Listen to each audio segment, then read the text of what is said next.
Yo, what's up guys? Joker bringing you a video on Undecember, the ARPG that's going to be hitting Steam here in the next couple of months. People are comparing it to stuff like Last Epoch, Path of Exile, and Diablo 3, right? The three other main ARPGs in the genre.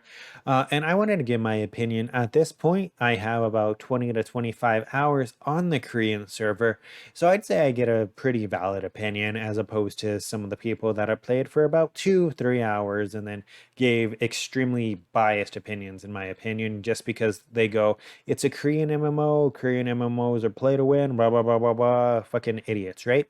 So let's go ahead and jump into it. Now, if I had to rank Undecember, I'd give it a solid 7, 8 out of 10, right? Just because it is really good in my opinion for several reasons, and it does have a lot of potential. So before I get into what I like and I don't like, let's go over a couple of things that are criticisms like the cash shop that people feel are just going to be pay to win. So, main criticism I've heard is it's a Korean MMO. It is going to have a pay to win cash shop. Let's take a look at that and see how true that really is. Now, if it was brought over to the West right now with the same exact cash shop that it does have, what would it look like? There's two currencies, rubies and diamonds. These are two currencies that are somewhat different. Rubies you're going to get from just playing through the game. You'll find items that have this little icon on them. And this is something that you can sell on the auction house. You can sell them for rubies, and you can buy anything that says 4 rubies here with those rubies. Diamonds are going to be the other premium currency. Those are the ones that you have to directly pay for, and those are going to be the ones where you can get quote unquote pay to win access with. You can buy rubies with them as well as you can buy some other packs. Now, let's jump into those. If we go ahead and look here, these are stash tabs, this is inventory expansion, and this is pet abilities. These are things that other ARPGs sell. So I feel like there is no bias in saying that this is not pay to win because a lot of ARPGs sell this same exact thing. If we go over here, consumables. When these are rubies, all you have to do is play to get these. The only thing in here that's really good, quote unquote, in my opinion, is going to be the resurrection scrolls. If we go over here, these are essentially crafting currencies. In my honest opinion, you are stupid if you buy any of these for rubies just because you drop so many of these. There's literally no reason why you would buy this. Like, honestly, I've used so many of these. There's no need to buy it from the store, especially when you're buying it in stacks of like one. These are not for the players that are buying diamonds and transferring them to rubies. These are for the players that are in game and they sold their item for 1, 2, 3,000 rubies. And then they go ahead and they throw it, and then they have these rubies to try to buy these to finish up their items that they're trying to craft. People have compared this to if Path of Exile sold Exalted Orbs, or if they sold Chaos or Alterations or all those. Yes, but here's the thing. People do buy those on Path of Exile. People buy those from either bots or third-party websites. So it's stupid that people are comparing it as, oh, this is just directly from the company instead of a third-party RMT. Are you serious? Like, you'd rather the person RMT than just buy it directly from the developer and support the game? That has to be the stupidest take that I've seen and are heard. And then over here, just some more crafting recipes.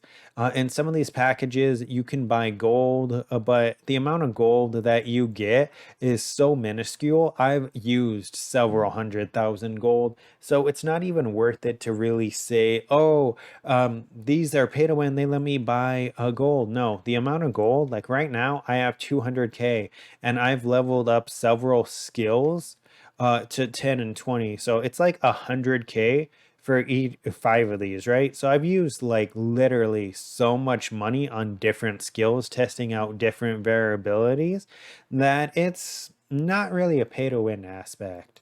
So let's jump over to the other portion. The alchemy table is where you can go ahead and you can turn lower level items and potions into higher level ones. You would click it, it'd show you your resources, and it does take a certain amount of time. This is by no means a pay to win aspect because you can unlock extra slots for diamonds.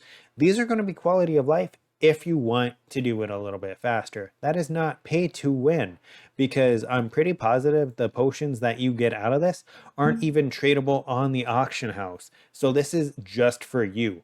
This is if you want to make these potions faster. It is completely up to you. You can do it with 1 slot, you can do it with 3 slot.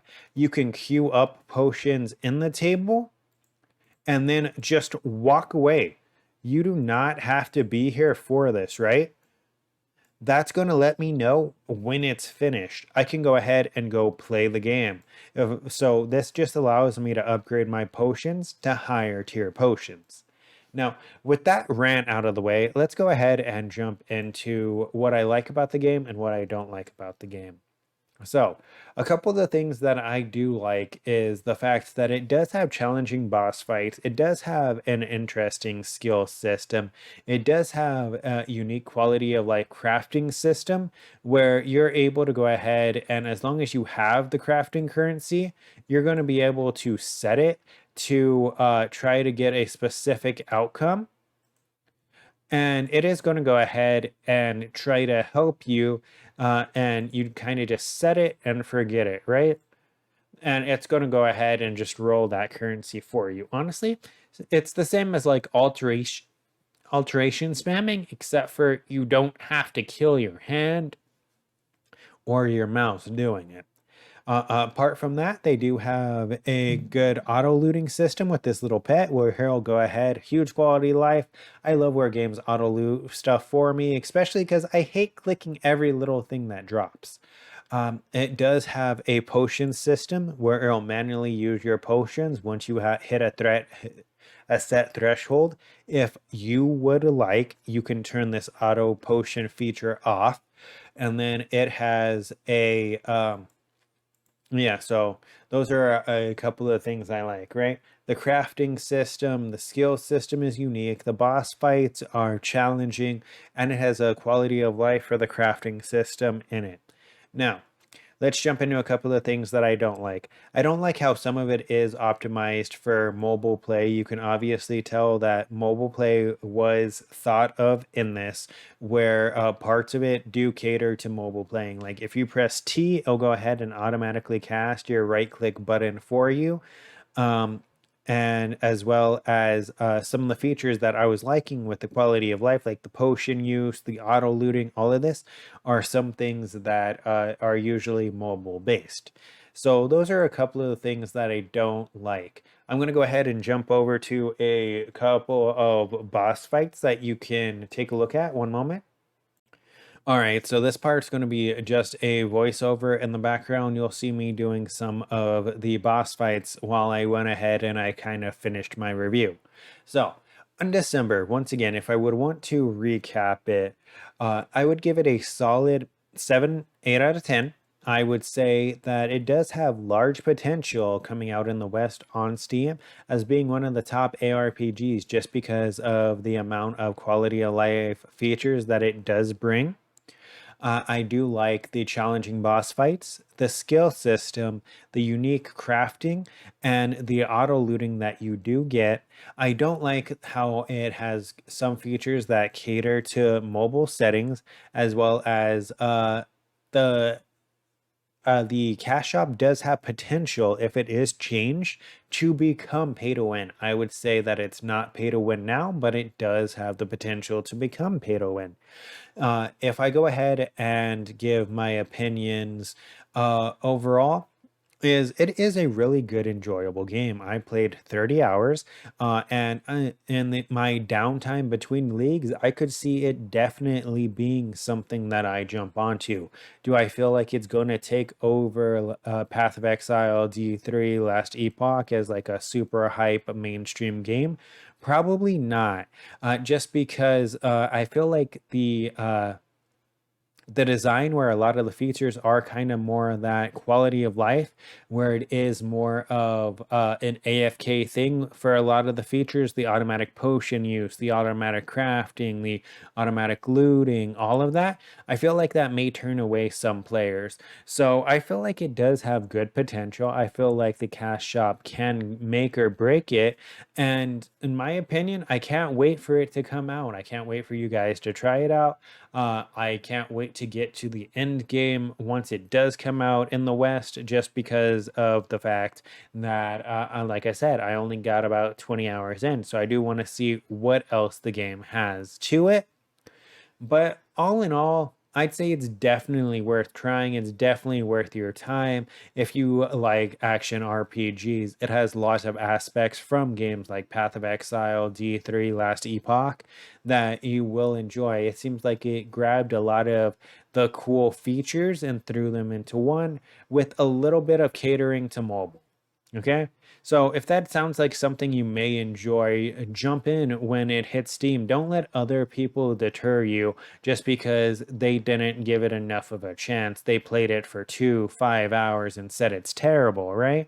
Or it's pay to win, or it's this, or it's that. At the end of the day, make your own opinion. Don't even listen to my opinion. I just wanted to go ahead and give a more informed opinion than someone who's played 1, 2, 5, 10 hours of the game.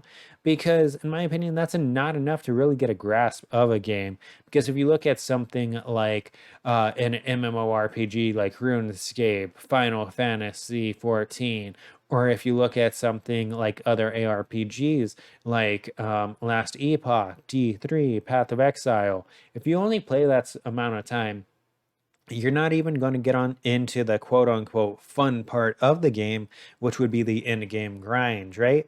So, always give a game the chance, give it those hours. Don't listen to other people, especially if they haven't played very long, and then have your own take on the game. So, once again, the game's going to be coming out here by the end of the first quarter, so that's probably by April. And don't forget to add it to your wish list on Steam. You may be able to see me there. I'm going to definitely have a character and play it because I have had a lot of fun playing this game. But at the end of the day, the choice is up to you. Leave me your opinion down in the comments. How do you feel about the game? Did you like it? Did you not like it? Are you going to try it when it comes out to the Western audience on Steam? All right, guys, but that's just my opinion. And until next time, take care.